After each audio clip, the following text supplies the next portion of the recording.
Hello, you've reached Chick Chat and Chill. We are here to entertain you. Today we have a great topic about board games. I am Laura Fickett, your co-host. I own Fickett Financial Coaching, where we help people make more money, manage it better, retain it to build wealth. And I do free consultations. So reach out to me if you need any help with finances. If you have plenty of money, you can still reach out to me too.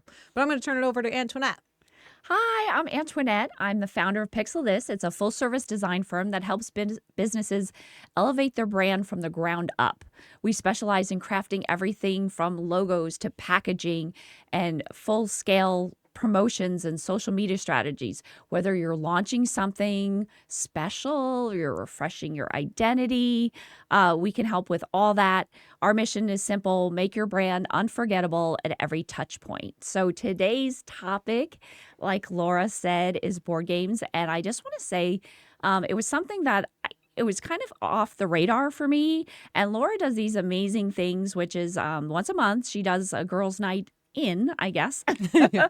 So she's really great. She comes up with these creative topics of like every week is a little different and it's interesting. And we always know what's coming up. But it was board games. And I was like, oh, wow, I used to have so much fun playing, but I was like, gosh, it's been so long. So it was interesting to go, and there was a couple of us there, and everybody kind of had the same reaction as I had, like, gosh, I haven't played in so long. And it was such a great night, so fun, and yeah, it was just amazing. But Laura's family is the board game. I don't know, Family. yeah, the Oh, board yeah. game family. So I'm gonna let her take over and explain kind of a little bit about. I mean, there's a whole different strategy to how you pick games and whatever, but she's the expert. I have an entire closet full of board games. Just the whole thing is full, and we have everything from Monopoly, which we don't play in our house. We just own it, but we can't play in it. Actually, I think the royal family can't play it either, because that's like a table flipping game. So like we can't just no Monopoly. And the one that we played for the girls' night was Ticket to Ride, which is kind of, I guess, a new-ish type of game, and you can buy different maps. So this one was the map of the United States, and everybody really plays on their own, and they have destination cards, and they have to collect these trains to get from one place to the other. And by the time at the end of the game, whoever has the most points wins, but you're kind of just doing your own thing, building your own thing. But it was a great night because we sat around the table and we all talked and we all laughed, and I love things around the kitchen table, whether it's dinner around the kitchen table or board games. So when my kids come home, some of them are in college, one of them is at home, our 11-year-old, we play games, and we play all kinds of games. But like Antoinette said, there is a strategy. So that particular night, if more than 5 people had showed up, we couldn't play Ticket to Ride. I would have had to play something else. And so you have to think about, who's your audience and how many people. And it's really not just board games. We said the topic is board games, but there's card games. Card games, I feel like, are for smaller groups of people. So you can play, we play this thing called Five Crowns. You can get it at any store or online, and it's very inexpensive. But you can play solitaire by yourself, or you can play Five Crowns game with like 2 or 3 or 4 people. Now, Ticket to Ride is like you can play with 5 or 6, but then when you get up past that, like 10 people or 12 people, you really need to think of like something like Win, Lose, or Draw, which people are like, what is that? Well, it's like Pictionary, or Mad Gab is a good one, where people have to like say a phrase and you're trying to say the phrase and people are listening and they understand what you're saying, but you don't understand what you're saying and you can't figure out the phrase. Or you just have to really think about like who's the audience, who's coming, how many people. And I think that night that Antoinette was talking about, that one worked out great. Like, what was your favorite part of being there playing a board game? What I liked is, a lot of times when you get together, it always revolves around food. And like sometimes it's just, you just want to get together and not have a dinner or drinks or whatever. And I just like that we were able to really just gather and have some really great conversations and laughs. And it was something to like unite people other than, it just seems like it's always around food. And it was just cool that it didn't matter if it was raining or whatever. And it's free. It I it like free. yeah, free's good. And then but it was like it was like easy to bond and like go deeper than into people's like topics and discussions than if you're watching a movie or you're engaged in something. It's like you're you have the joy of actually playing, but there's like a whole second thing going on with just the interaction with people, which was nice. Yeah, And and I think like um when you get together, like I said, it doesn't have to be expensive. The thing I like about board games and in general, like I said, I have a whole closet. So when people come over, we're not spending any money, but we're having so much fun. And I choose games. That particular game, that Ticket to Ride game, is a game where you're kind of competing, but whether you win or lose in the end, everybody has fun, except for my husband. So he played Ticket to Ride, and it was like very frustrating. If you're trying to get from one place to another and somebody blocks your route, it could get bad. I would say don't mix alcohol with board games. That's probably a bad mixture there. But but that's a great game. I know like another card game that is for just a couple people is Skippo. And don't your parents play Skippo, yeah. right? So it was funny. So, I mean, this was years ago. My niece and nephew came over who were very young and they played it and taught my parents because they wanted to play. And it always stuck with them. They had their own Skippo cards and they would play once a week. They'd play Skippo. So if I came and visited, you would know what Sunday night Skippo's on and they'd be playing like Metallica in the background. It would just be so funny. I'd come in from the gym and there's mom and dad playing Skippo with like, Alice in Chains or something. But they liked it. And then it was funny. So I was trying to get my mom, because I just noticed like she was getting like negative and they don't just watch the news. So I said, you really got to stop watching the news. And they decided to just do Skippo every night. So it was a great way that, a way to keep them occupied after a dinner for a little bit before they, got into their next thing without having to like sit there and listen to something like depressing and morbid. So they were huge, huge fans. I don't But know why people aren't playing board games anymore either. but to circle Because back on something you said though, it's crazy. I mean this was years ago, but you can actually mix alcohol and games. And a way that your husband might like it. This isn't when the kids are there, but if you do like a strip, Oh, just food for thought. please fill Antoinette with the Holy Spirit. No, not what this show is about today. Just saying. I think, when I was younger, we didn't have all the electronics of today, and we played board games. We did growing up. And it's foreign to me when I hear that people haven't played board games. But we didn't have a lot of money growing up, and the board games were passed down from kid to kid to kid. There's seven of us. And so I don't know where the disconnect is. Like, what year or what years did people like, we're just not going to play board games anymore? Was it 2005? Was it 2010? Was it when the first iPhone came out? I have no idea. But I really think it needs to make a comeback because nobody at that table when we were playing was interested in looking at their cell phone. They were all engaged in the board game, engaged in the conversation. And it really was so much fun. And like I said, you buy one game and then you have it forever. Now there's all kinds of games like that Ticket to Ride. Ours was the United States. I have Ticket to Ride Italy. I have Ticket to Ride Europe. And you do different maps and you learn different places. But there's other games like Catan. Maybe you guys have heard of that, where you can buy attachments or expansion packs and things like that. So when you get kind of bored with the original one, then you can go and do another one. But the thing is that people are like, well, I don't want to read the rules. When we were younger, we had to like read the rules. Now you can just watch a YouTube video. I think pretty much every game has a YouTube video on how to actually do it. So I think it needs to make a comeback. Maybe this episode of Chick Chat and Chill is where board games make a comeback. If you work for Mattel, I want to kick back. But I know when I bought my first house, my housewarming gift from my mom was Scrabble and a Scrabble dictionary.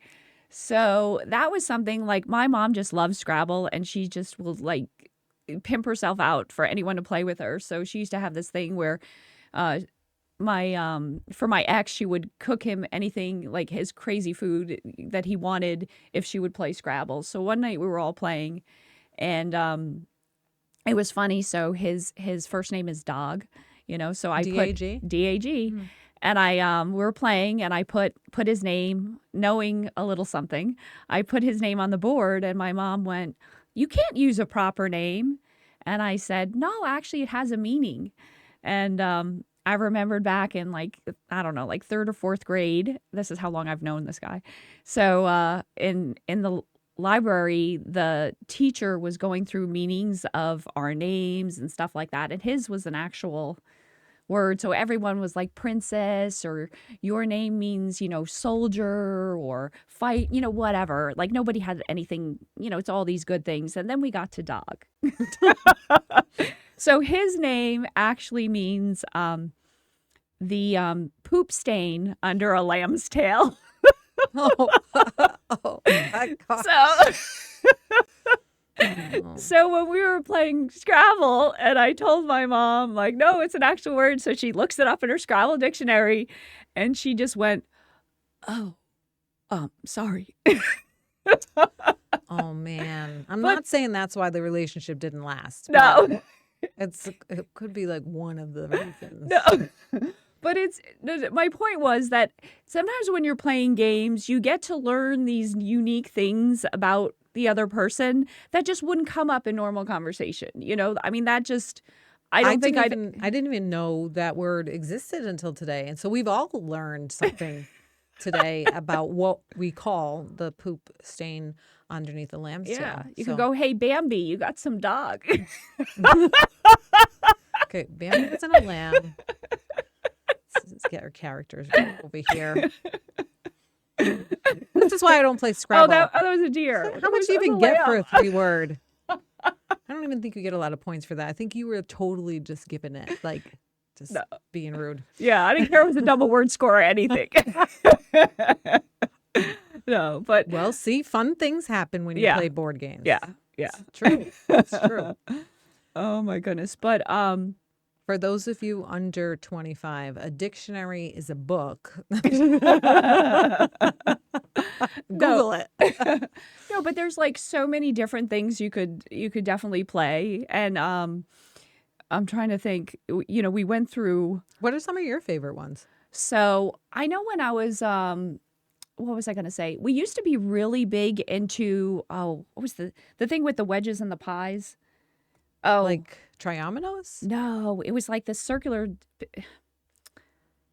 where it's Trivial like, Pursuit? Yes, Trivial Pursuit. Oh, yeah. So we loved Trivial Pursuit, and we had same thing with all these edition. It was like the SNL edition and the 80s edition and whatever.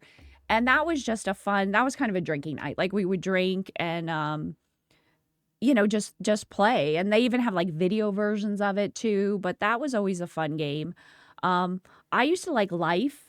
Oh, yes. Yeah, I thought that was really fun. Always take the college route. Just always. Yeah. You can't win that game without taking the college route. It's impossible. But the other thing that I just want to mention, like, and I don't know if it's because I'm cruel or I don't have kids like Laura, but one thing that I think is important, at least for me, is I don't let children win when they're playing board games, because I think it's a really important lesson that they learn to, everyone can be happy as a winner, and that, like, no kid has to learn that, but to be actually a civil human being when they lose, I think it's important.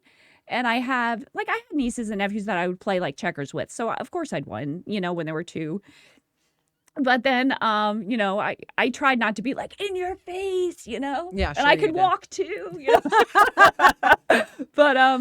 But it got to the point where, they would try on their own to get really good at it. And then the first time they finally beat me, they felt proud. The thing is, with anything, everybody gets a trophy and all this stuff, it's important that kids, with something as simple as games, it's just a simple thing, but at least give them the opportunity to learn from it and use it as a growing exercise. I don't know. That's just No, I do have kids, and I didn't let them win either, and that they gang up on me now, even now to this day.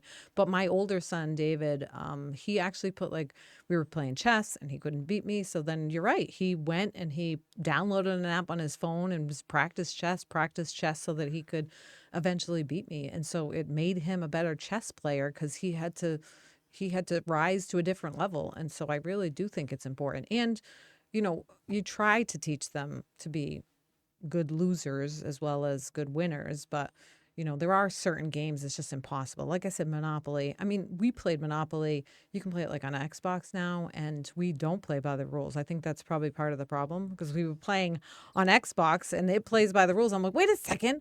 Like, why is there no money in free parking and like all kinds of stuff? So that probably causes fighting if you don't play by the rules. But I bought Family Feud because I was like, oh, this would be such a cool game to play. Like we can divide the family, which should have been like, okay, Laura, don't divide the family. But should have been like my first red flag, yeah. right? No. The first red flag is feud. Oh yeah, for Being maybe in that. the family. Need to learn how to read. Also, a game that we can't play at the Fickett household is Family Feud. I think I played it with friends, perfectly fine. Adult people that can act rationally and normal. But Not we the can't play. Ficketts. Nope. Pickets can't play Family Feud.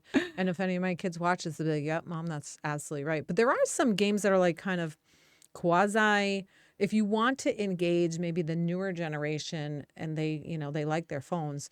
When there's larger groups, there's this thing called Jackbox where you sign in on your phone and there's a bunch of games. There's like a trivial game and there's a game where you have to guess like 100 people, answer this question, how many people, and you guess like 50% or 20% or something like that. So Jackbox is a good one. And then we play this game called Ultimate Werewolf, and we sit around at the table, but you can put it on your phone, and the app like guides you through each round of the game. And so you can kind of, I mean, that is helpful maybe for the next generation to ease them back into board games. But I really do think it's going to make a comeback. I think every 3 months now, girls' night in is going to be board games because it was just so much fun. Yeah. It really was. And what I thought was also neat about games is that you could bring it with you. You know what I mean? Like if you're going on a vacation, and I know there's so many times like, you book this vacation and then it rains every single day, and it's a nice thing that you just have a fun night with like a group of people. So it's not only just when you're home, but it travels well. Obviously with the airlines, maybe they have to bring back where you can actually, check in a bag for free, Mattel get with Delta, and maybe they could work out some like Well, I something. mean, think But about it this way. If you're on vacation and you're going to go do something, it's going to cost money, right? So you could Amazon Prime or whatever, you could go out to the store and buy a board game. And even if you leave it at the Airbnb or wherever you're that's staying, true. you're still only spent like 20. Yeah. The most expensive game is like that I've bought is like $50 Yeah.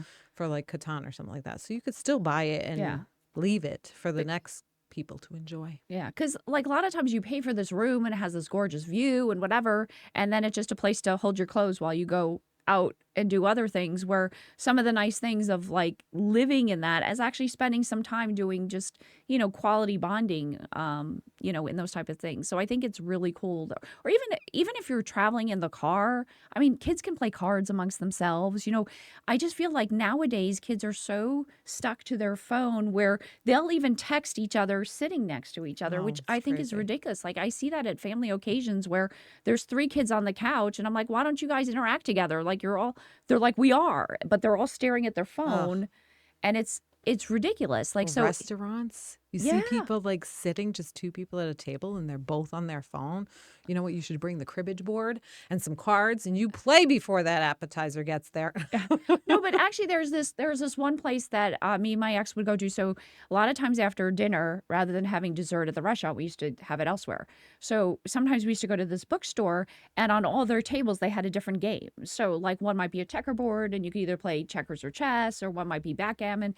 But it was neat because then you could have a coffee, play a game. It was kind of interesting, and it just made you like rather than gulping a coffee and rushing out, maybe we'll get the dessert, maybe we'll get another, it was just, What's the official name for that game? It used to be on tables. It's like a triangle and it's got pegs and you have to like jump the pegs oh, I love that game. and then there has to be Oh, one peg left and then finally, I mean, you can't get it done and you're like, I'm just gonna melt the pegs yeah. and burn them. I'm It's just fun. kidding. No, but actually that was the last game. I That was totally used to be on forgot about tables that. all the time. I love that game, and that was actually the last game I actually bought. So, What's the name of it? no idea, but it was what do you call it? This guy I dated's mom had it on her table. So every time I was over there, I would play. And then when my dad, he's getting older, and I'm trying to do things to keep his mind alive. I think one thing that people don't realize is you really need to keep your mind active. Mm-hmm. And and board games really do that. I mean, there's thinking, there's strategies, you interact with people. I think so often, especially when people get comfortable in a relationship, especially when they've been married like 60 years or, whatever, it's something that they go through the motions and it gets to be where all you talk about is a garbage days. And you know what I mean? What's for So, dinner? yeah. So, it's something that you talk about and then you start thinking about strategies. You could talk about that. It facilitates conversation. So that game that you were talking about that we don't know the name, the Triangular what's peg its name game. game.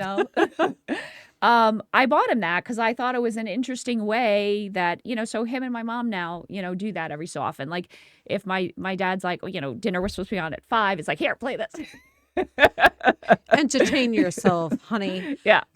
You know what you're right though about the brain because the brain is a muscle, right? And I hurt myself, like I hurt my knee, it tore my meniscus, and within months, 2 months, maybe 3, all of the thigh muscles atrophied. So like I put my leg up in the shower and I look down and I'm like, oh my gosh, like all my muscle is gone because I haven't been able to use this leg and my knee was swollen like the size of a cantaloupe. And so if you don't use your brain, it's just going to become mush. If you're constantly just, using your phone and it's doing everything for you and you're not thinking about strategy and you're not engaging with other people and you're not exercising that muscle, it's going to be mush. I firmly believe that. Maybe that is the reason. Maybe we've just discovered the reason why there's Alzheimer's and dementia.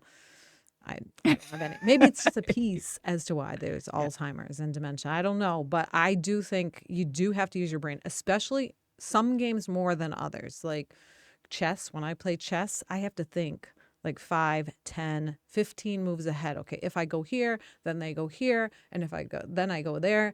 Nope, that's not going to work out. Okay, if I go here, and I have to go back and forth and through all these different strategies. And I think it's a game that isn't just a great game to play, but it's a great game to teach your children for life strategies because then they can think, okay, if I do this, then the police are going to come. Well, maybe you could weigh in on this. So, as you were talking about that, I was thinking there's also games that have you move, that actually get you out off your chair. I'm thinking of Twister, but I know when I played that when I was younger, Please tell me seemed, you have a Twister story. well, Please. I just noticed when I was younger, it wasn't so perverted as when you're like trying to play. Please When tell you're me you don't have a Twister story, please. no, I'll forego my Twister story, but it's probably, it's one of those. I was trying to think of other games that get you out of your chair. Can you think of any others that are, like somewhat interactive? Yes, That, I mean that Pictionary, or when you're trying to oh act yeah, out certain it's things in like charades, right? charades and stuff like that, you have to like get out of your chair and do things. Or, I mean, one of the games that I suppose it's an electronic game and it was really popular maybe like 10, 15 years ago, Wii Sports. It's with the Nintendo Wii. But we get kind of competitive there, like the downhill skiing, the bowling, the tennis. We get into it. Wii Sports with the family, and we'll get up there and we'll play. But there are a bunch of games. I mean, I think that's why that Pokemon game came out, Pokemon Go, to get people like up and walking around. But then, of course, people like looking at their phone and walking across the street and getting hit by cars and trying to find these little Pokemon and stuff like that. It'll ruin it for everybody. Exactly. But there are some games like charades or I mean, I haven't played like adult tag or any of that kind of stuff, but there was a movie about tag, which was kind of fun. Yeah. But But board but I'm thinking of games. like Jumanji too. Like there's a little, like it might get a little. I don't know. I'm just trying to think if there I was. think you get up to get snacks. Yeah. Well, I that think too. that's when you're playing a board game. You get up to go to the fridge, and you get up to go. That's the Yeah. exercise Yeah. component of Yeah. the whole thing. I was just trying to think of like other ones that kind of did weird stuff, but I'm trying to think. Like you mentioned, Trivial Pursuit. There's scavenger hunts. oh Like yeah, you could always do you that. could put together Yeah. a scavenger hunt. My church just put together a women's scavenger hunt Hey, like 2 weeks Easter's coming ago. up. Easter egg hunt Yeah. or something Yeah. like that. Yeah, absolutely. We are going to have to wrap things up though. So Yeah, I know this is a that was great so sad. topic. Hopefully we've like motivated you Yeah. to go Yeah. get a board game and play. And if you don't like the one that you bought, then maybe you should have read the reviews online. No. No, but I think I mean that's a good point. Like if you buy a game and you're like, "Oh, wow, that was terrible." Odds are it's the game you bought. It wasn't that, try something else. You know what I Or mean? the tried and true ones. Like Yeah. you said, Trivial Yeah. Pursuit, Life, the ones that have been around for generations Yeah, that people still enjoy playing. Exactly. Even Exactly. Battleship, too, cribbage, like Othello, checkers. I used to love all those. rummy games, Yeah. Mancala. I mean, there's so Yeah. many, so Yeah. many. Email us, reach out to us. Yeah. We'll get you right on the board game path. So I think Antoinette's gonna have to close us out and tell you about our next topic. Yeah. So actually, our next topic should be interesting. We're going to talk about starting a business and whether that's a regular business or a franchise. I think there's things that you have to consider with each, and we'll talk about the pros and cons of each. But super exciting. I know that's something that people always have in the back of their head. So tune in next week. And until then, never stop laughing. And never stop learning. We'll see you soon.